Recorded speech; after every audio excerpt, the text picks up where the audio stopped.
nowhere near as fast as that Yukon Denali, man. Holy crap. But, I mean, at least it gets the job done, so. What's up, guys? Welcome back to another Logan's Vlogs and Cars.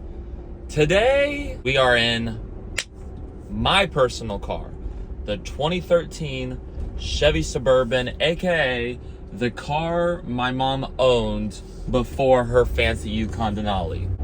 But now it's my car, and I've owned this car since December of 2020.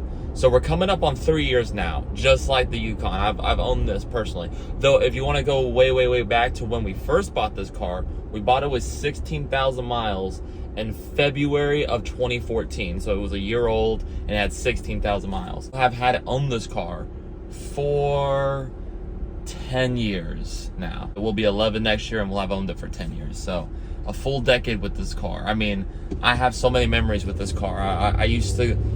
My mom used to drive me to middle school in this car. I was starting 6th grade year, I believe, when we got this car. That's how long ago this was. This was when I was starting 6th grade. And I have memories of being driven around in middle school, going to soccer games, basketball games, you name it.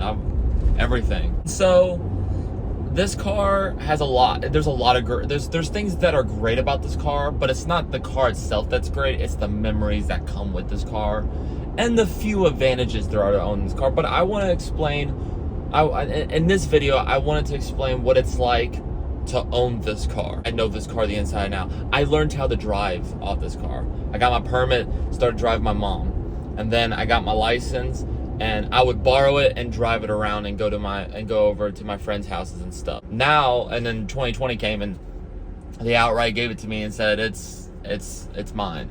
Still in their name, but it's my car now, officially. So we're gonna talk about what I think about this car. We're gonna talk about in this video, we're gonna talk about the pros and the cons.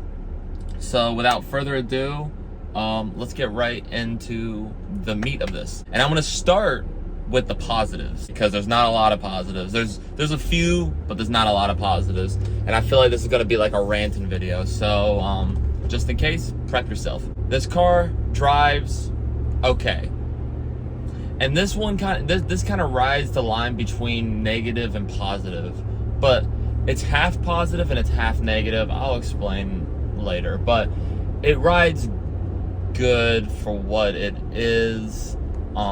Though when I do drive other cars, like even a Honda Civic drives better than, like every car on the market drives better than this car now. So it rides well for what it is, for its time.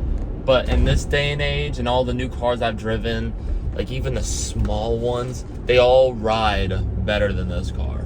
Now, the next positive is I have a lot of memories in this car.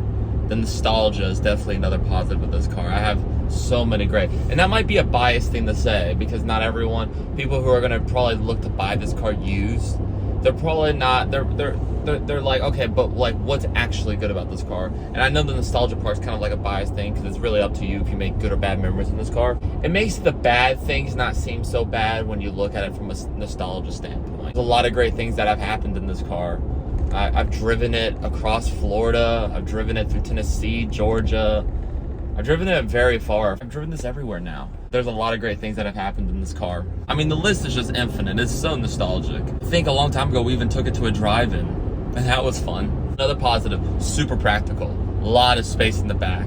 You can fit 8 people in this car total, including me. So 7 people if you're not counting me, but 8 people in total. That is a really great thing to have, especially if you have a big family. If you have, 3-4 kids, this is a phenomenal car, and this is probably even highly recommended to an extent. Though I would say if you have more money, and I will explain this point in a bit, to just buy a newer one, because this one's old, and here's the problem with buying this car outside of the negatives that I will get into in a bit.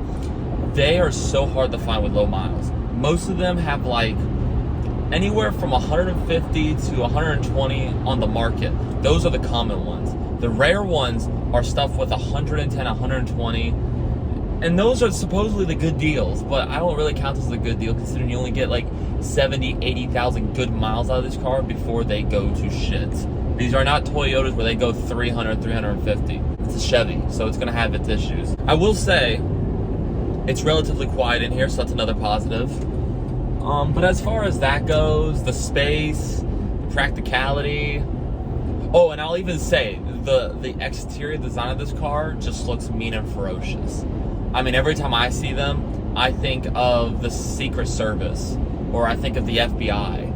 And I think driving this around, that's like the coolest thing about it, is that people think that sometimes. And especially this one, because I blacked out the bow tie, as you saw in the picture. And when you black out the bow tie, it makes this thing look so mean. It's meaner than it has every right to be.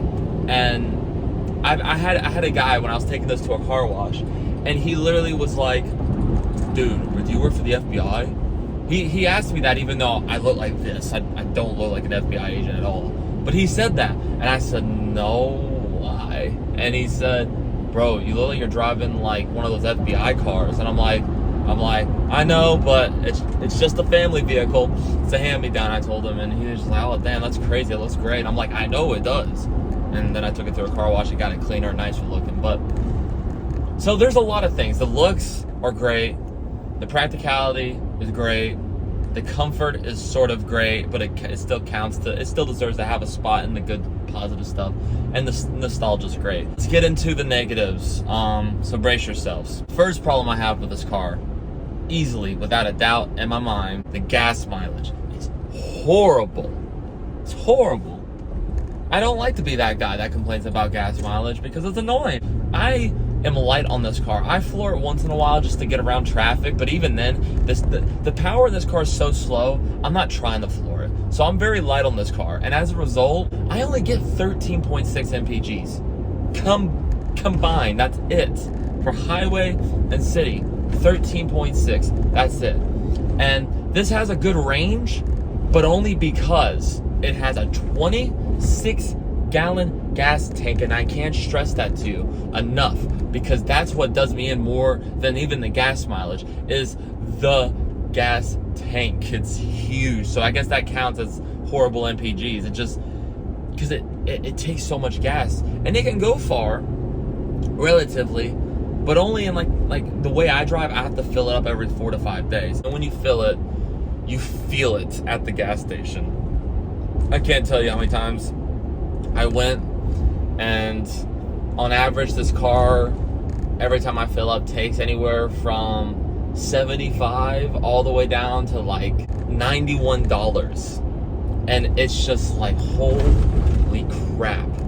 It's a lot of money. This is regular gas, by the way. Thank God it's not premium. Premium would be a shit show beyond shit shows. The worst it's ever gotten was, I shit you not, $110-ish. I think 111, 112 during COVID, and when everything crashed and when everything first went to shit and the Biden administration came in and shot everything through the roof. That's when it got the worst. I will say, on a good day, a really great day, I've gotten this as low as $60, but that's about it. It's horrible. So if that is a main priority for you, for your family car, that already don't get this car. Second thing, and this partly has to do with the fact that this is old and high mileage now. I have 165,526 miles on it right now as I'm driving it.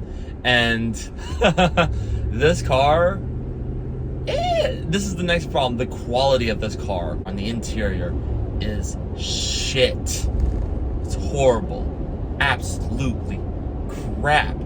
I can't tell you how many times I've had white plastic pieces break off inside my door handle and fall out into either the door panel or onto the street where I'm parked at. And same with the passenger door handle, has the same problem. And we tried duct taping it together, and that didn't hold it together for long at all. Like it kind of did the job for a temporary time, for like maybe a month or two, and then that tape was just hanging on and not even doing its job, and stuff was still falling out and continuing to fall out. It was embarrassing because I had one of my buddies one time, and I'll never forget this. We were getting back in my car from breakfast. We went to breakfast, and he opens the door, and I shit you not, the piece of the door handle, a piece of it, falls into the street in front of his eyes as he opens the door. Doesn't even open it hard, doesn't yank it, nothing, and it just collapses. and it is absolutely embarrassing. He's like, bro, your door handle thing fell out. And I'm like, are you serious? And I look over, and it did. It happened. And I can't tell you how many times I've had that with me. It's happened with me so many times. It happens for me at least once a week, or once every 2 weeks. It's very common when it happens. And one time, and I can't believe this either, I really can't believe this, a big chunk, it was probably this big, of my door handle, I opened my car, and it wasn't even where it was supposed to be. It was in my cup holder, just sitting there.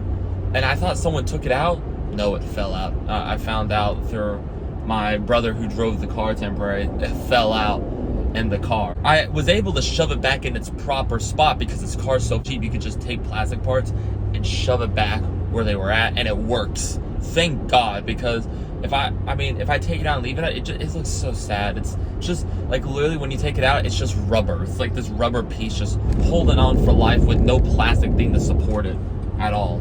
And that's how cheap this car is. It's rubber and plastic.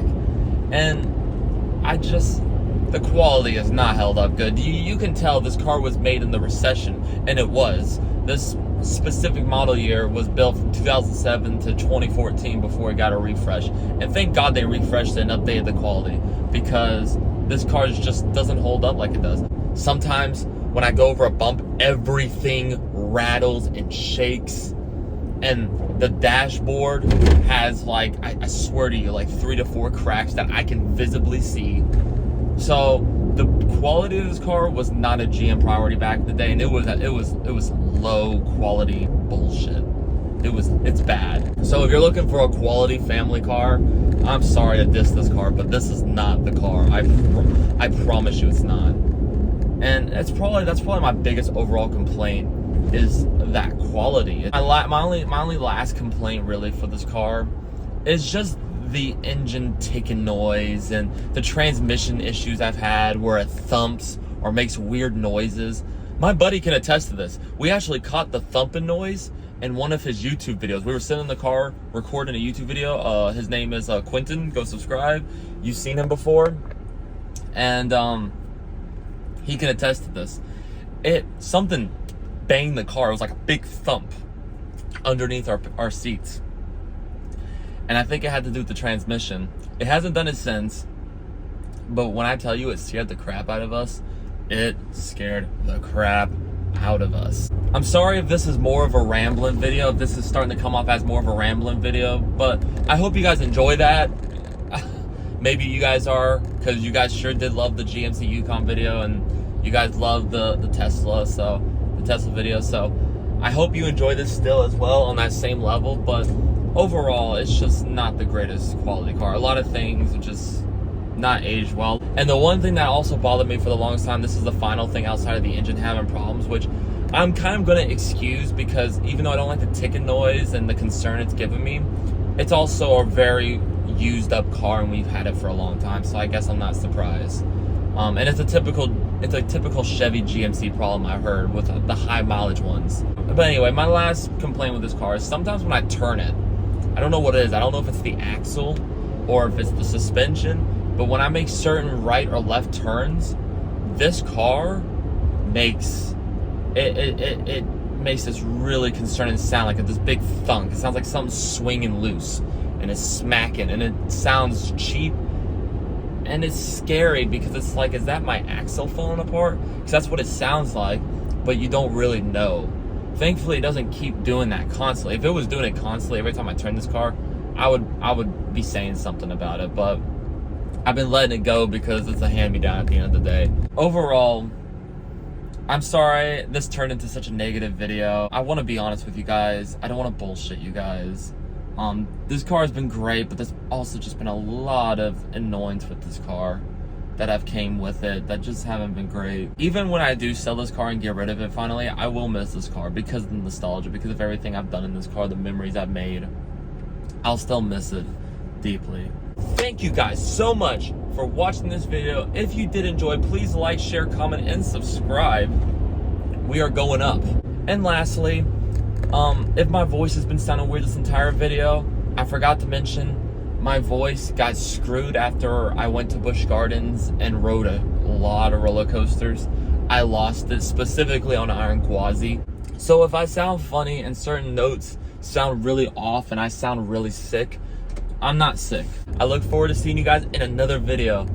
Peace out, guys. I'll see you real soon. Sheesh. But, you know, despite everything, this car's alright. The Black Mamba is alright. Yeah.